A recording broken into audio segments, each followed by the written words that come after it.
Bismillahirrahmanirrahim. Assalamualaikum warahmatullahi wabarakatuh. Innal hamdalillah nahmaduhu wa nasta'inuhu wa nastaghfiruh wa na'udzu billahi min shururi anfusina wa sayyiati a'malina may yahdihillahu fala mudilla lahu wa may yudlil fala hadiya lahu wa asyhadu an la ilaha illallah iqraran bihi wa tauhidan wa asyhadu anna Muhammadan abduhu wa rasuluhu sallallahu ala alihi wa sahbihi wasallam. Ikhwatal iman rahimani wa rahimakumullah jami'an, ya ikhwani wa akhwati jamaah salat isya, insyaallah nantikan dengan salat tarawih yang sama-sama mengharap ridha Allah Subhanahu wa taala. Bapak Ibu sehat semuanya? Ibunya ada, ibunya? Alhamdulillah. Segala puji kita panjatkan kepada Allah Subhanahu wa taala, di mana alhamdulillah hingga saat ini di hari ke berapa Pak?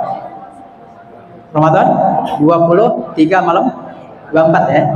Alhamdulillah kita masih diberikan kesempatan oleh Allah Subhanahu wa taala berupa umur yang panjang.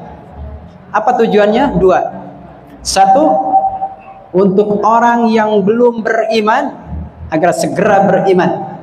Itu tujuan Allah memberikan waktu luang, yaitu panjang umur kepada kita.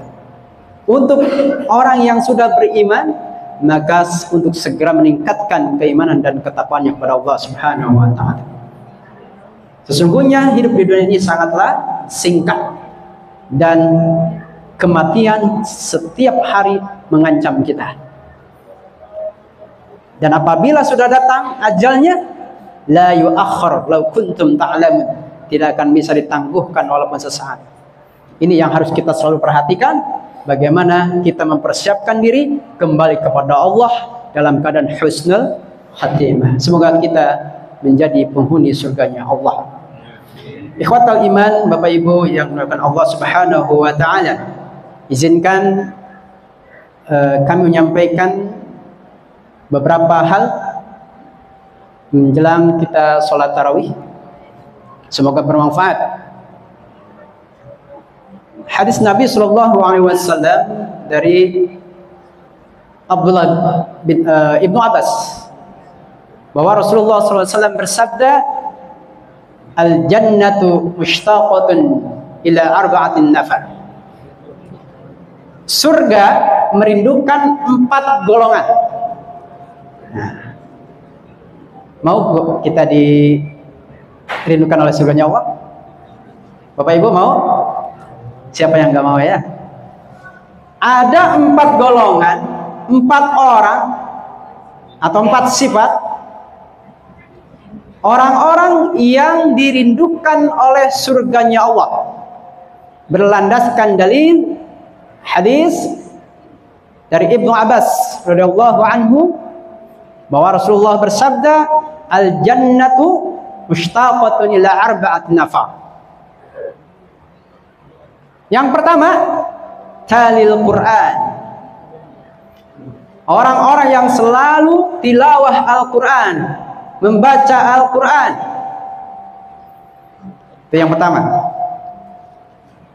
Semoga kita ada tuh, kira-kira masuk ke nomor 1 ini.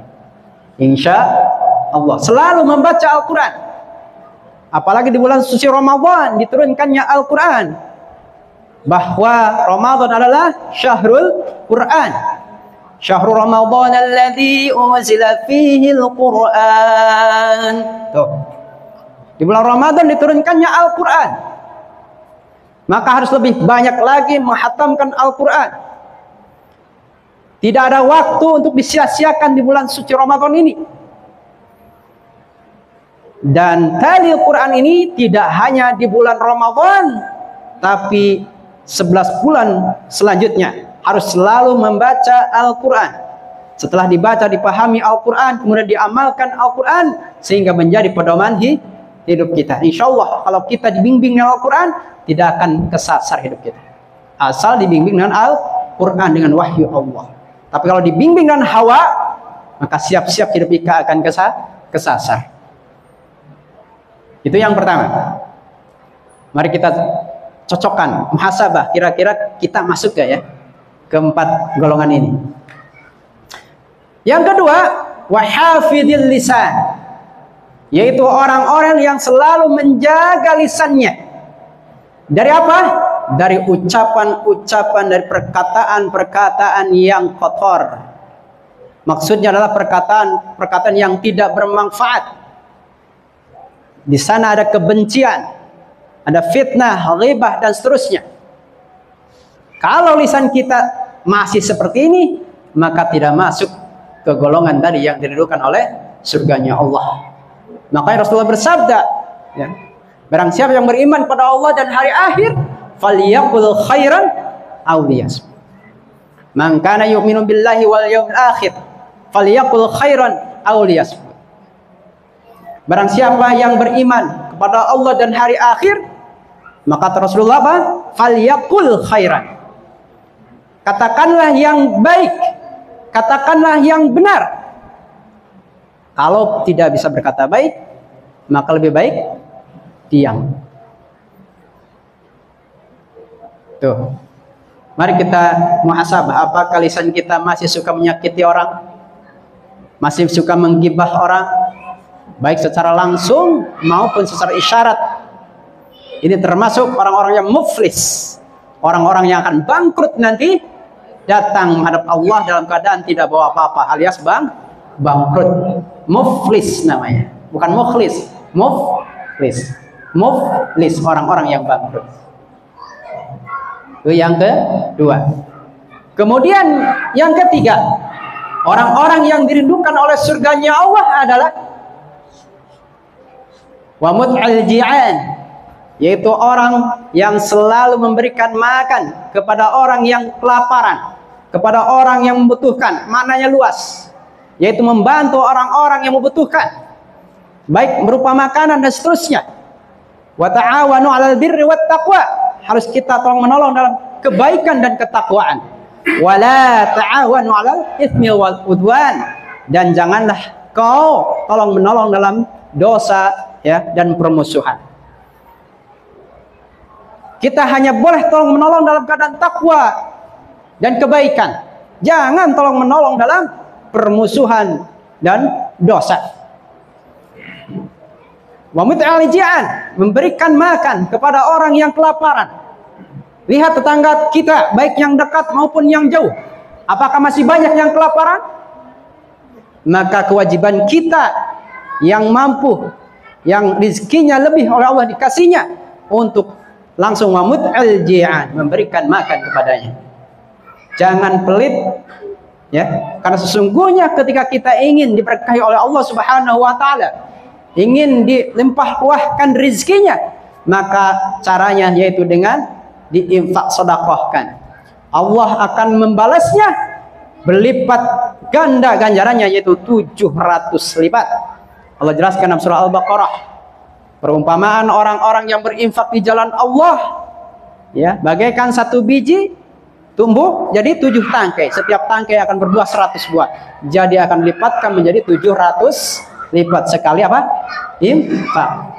Mathalul ladzina yunfikuna amwalahum fi sabilillah kamathali habbatin ambatat sab'a sanabila fi kulli sumbulatin mi'atu habbah wallahu yudha'ifu liman yasha wallahu wasi'un alim. Al-Quran. Jadi kalau Bapak Ibu nih, kita ingin diberkahi Allah Subhanahu wa taala, ingin dilimpah ruahkan rezekinya, disukseskan urusan dunia dan akhiratnya, maka jangan pelit.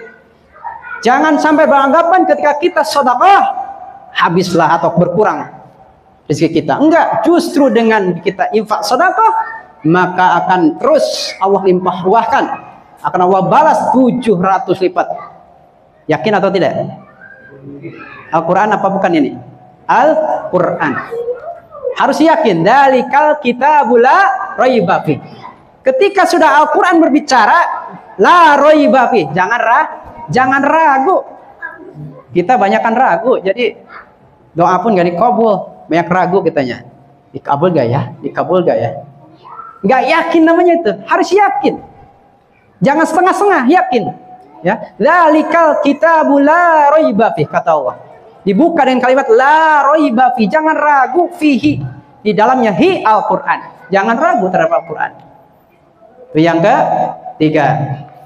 Terakhir yang keempat, orang-orang atau golongan yang akan dirindukan oleh surganya Allah, wasaimu fi syahri Ramadan, yaitu orang-orang yang puasa di bulan suci Ramadan. Bapak Ibu, barang siapa yang berpuasa di bulan Ramadan, ya, dengan penuh harapan dan ikhlas, maka seluruh dosa-dosa kita akan Allah ampuni. Ini hadisnya sudah kita hafal semua. Ya. Man shoma Ramadan imanan wa ihtisaban ghufir lahu ma taqaddama min dzanbihi. Bahkan khusus surganya, khusus ini spesial surga bagi orang-orang yang berpuasa. Surga apa, Pak? Surganya surga apa? Tawadu apa namanya? Tawadu apa Sariawan ya? Surga apa namanya? Ibu tanya, Bu. Surga bagi orang yang puasa apa namanya? Surga apa? Iya, 100, Pak. Surga Ar-Rayyan. Ini akan dibuka khusus untuk orang-orang yang berpuasa. Setelah itu akan ditutup kembali.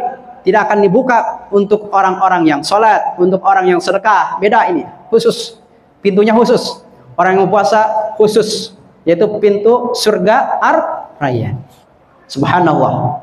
Karena puasa kita khusus untuk Allah, maka Allah akan spesialkan kita untuk orang-orang yang berpuasa dengan dasar iman, ikhlas, penuh harapan kepada Allah, maka Allah berikan surga yang spesial, yaitu surga Ar-Rayyan. Semoga kita, ya, masuk kepada 4 golongan tadi. Kira-kira Bapak Ibu masuk kan nih? Apa yang pertama apa? Yang pertama apa? Orang yang selalu membaca Al-Quran, tiada hari tanpa Qur'ani. Ya, pegangnya Quran, bukan HP terus. Quran. Ada yang sudah hafal? Ibu udah sudah hafal, Bu? Udah hafal? Ibu diam juga Ibu ini. Tawadu Ibu ya. Dibilang iya takut ria. Yang kedua apa, Pak? Orang yang selalu menjaga lisannya, wa hafidz lisan. Ingat-ingat nih. Yang ketiga, orang yang selalu memberi makan kepada orang yang kelaparan. Yang keempat, orang yang berpuasa di bulan suci Ramadan. Ini kira-kira kita masuk atau tidak? Jawabannya ada dalam hati masing-masing. Ini patokan, ukuran, masuk gak kita? Kalau belum masuk, segera. Ya, mungkin dari 4 ini yang paling berat mungkin ya, kemungkinan ada nomor 2. Wa hafidil lisan, menjaga lisan ini sulit sekali. Kalau kita tidak bisa ngerem, bahaya, celaka. Rasulullah bersabda, salamatul insan fi hifdil lisan. Selamatnya manusia kalau bisa menjaga lisannya. Berarti kalau nggak bisa menjaga, celaka. Ya, tajamnya pisau, tajamnya silet lebih tajam. Ya. Apa? Lisan. Tergores oleh lisan bisa seumur hidup sakit hatinya. Tergores oleh pisau seminggu 2 minggu sembuh. Hati-hati. Ya, maknanya banyak. Bukan hanya di lisan saja, ini bisa ditafsirkan di HP, status, debat, di grup dan macam. Ini akan diminta pertanggung jawabannya. Hati-hati Bapak Ibu. Makanya sekiranya kita kurang bermanfaat nih, gak usah bikin status, gak usah bikin debat, jeda, argumen dan seterusnya di medsos. Misalnya sekarang kan zaman medsos, itu semua akan ketikan kita nih, gerakan jari kita ngetik, setiap katanya akan diminta pertanggung jawabannya. Ingat, faman ya'mal mithqala dzarratin khairan yarah wa may ya'mal mithqala dzarratin syarran yarah. Sekecil apapun kebaikan Allah catat, sekecil apapun syarran, kejelekan, Allah catat. Ingat, setiap hari ya kita ada yang mencatat. Ya, ada yang mencatat. Di kanan, di kiri ada yang mencatat. Jadi kita tidak bisa lepas dari malaikat, 2 malaikat itu yang mencatat amalan kita. Demikian Bapak Ibu yang dirahmati Allah Subhanahu wa taala. Nama juga kultum, kuliah terserah antum. Jadi cukup sekian, kita akan lanjutkan insyaallah sholat tarawih. Semangat Bapak Ibu, ya. Masih semangat? Mau yang panjang yang pendek? Sedang-sedang saja. Ada yang super ngebut, ada. Makhraj tajwidnya dihilangkan ya, bacaan Qurannya. Nah ini hati-hati, karena bacaan Quran harus diperhatikan, wajib ya hukumnya. Di kitab Jazariyah itu ada kaidahnya. Wal akhdhu bit tajwidi hatmun lazimun, ya. Man yam yujawidul Qur'ana athimun. Oh, yujawidul Quran apa tadi? Membaca Quran wajib, lazim itu artinya wajib, harus ya. Apa? Memperhatikan hak-haknya. Dari mulai makhrajnya, sifatnya. Man lam yujawidul Qur'ana athimun, barang siapa yang baca Quran tidak memperhatikan undang-undang atau tajwidnya, cara bacanya dengan baik dan benar, athimun, maka berdosa. Ini yang berkata Syekh Muhammad bin Muhammad Al-Jazari, pengarang kitab Jazariyah. Hati-hati Pak, Bapak Ibu, kalau tadarus juga hati-hati. Baca Quran jangan ngebut-ngebut aja tapi gak diperhatiin panjang pendeknya, idhar, terutama makhraj dan sifat. Ini yang paling sulit. Membaca Quran itu makhraj dan sifat ini paling sulit. Kita manjul kha aja masih kha, itu salah ya, tidak berengar ya, yang benar kha, bukan kha, salah ya. Belajar ini Pak, kalau sampai fase insyaallah 16 tahun baru bisa fase. Sulit belajar makhraj dan sifat ini, sulit sekali ya. Kalau panjang pendek mah gampang, idhar, idgham, ikhfa gampang, tapi makhraj sulit ya. Apalagi bapak-bapak yang sudah dari dulu belajar salah, sekarang mau belajar benar, udah kebentuk keras nih bibirnya, lidahnya, susah. Soalnya mau nyong so salah itu. Ihdinas shira, salah ya. Athimun, berdosa tuh. Ayo Pak, semangat belajar. Di sini ada tahsin nggak? Kalau ada belajar tahsin ya. Perbaikan baca Al-Quran, jangan sepele, ini hukumnya wajib. Allah yang berkata, Rasul juga bersabda ya. Awas Bapak Ibu, jangan merasa udah sepuh Ustaz bagi anak muda aja. Nggak ada kaidah itu, nggak ada. Wajib kita membaca Quran dengan baik dan benar. Apalagi Ramadan nih, tiap hari Bapak Ibu membaca Al-Quran. Bukannya pahala, malah palu nanti kalau salah bacanya. Satu huruf aja salah, apalagi surah Al-Fatihah. Bapak Ibu perhatikan, terakhir yang penutup, bonus ya. Al-Fatihah itu masuk rukun salat. Bagaimana sah atau tidak ketika rukunnya salah, rukunnya tidak terpenuhi? Terutama ibu-ibu yang sholat di rumah. Ibu siapa imamnya kalau di rumah? Nggak ada kan? Sholat sendiri. Bagaimana mau sah sholat kalau Al-Fatihah saja masih salah? Misalkan Alham dibaca Al-Khan atau Al-Ham, udah salah, total salah. Cungklik cungkedang kalau bahasa Turki Pak, tahu Pak artinya? Allahu Akbar, Allahu Akbar. Cungklik cungkedang, sholat tiap hari ternyata zong. Nanti di hadapan Allah zong. Gara-gara apa? Rukunnya tidak terpenuhi. Apa yang salah? Baca Fatihah masih salah. Kalau bapak-bapak masih mending, sholat berjamaah dipimpin oleh imam. Andaikan bapak belum bisa baca, hikmah dari berjamaah total tetap sah sholatnya, walaupun belum bisa baca. Kenapa? Diwakili oleh imam, makanya imam berat akan diminta pertanggung jawabannya ya. Hati-hati. Oleh karena itu bapak imam juga kan, minimal imam di keluarga. Bapak udah ngajarin belum? Udah ngecek bacaan istri sama anak-anaknya? Udah? Awas kalau belum, dicatat sama Allah tuh, nanti diminta pertanggung jawabannya. Kalau belum segera. Demikian yang bisa saya sampaikan. Mohon maaf agak kepanjangan. Semoga kita semuanya menjadi penghuni surganya Allah. Barakallahu fikum. Wassallallahu ala Muhammadin wa ala alihi wasallam. Akhiru dawana alhamdulillahi rabbil alamin. Assalamualaikum warahmatullahi wabarakatuh.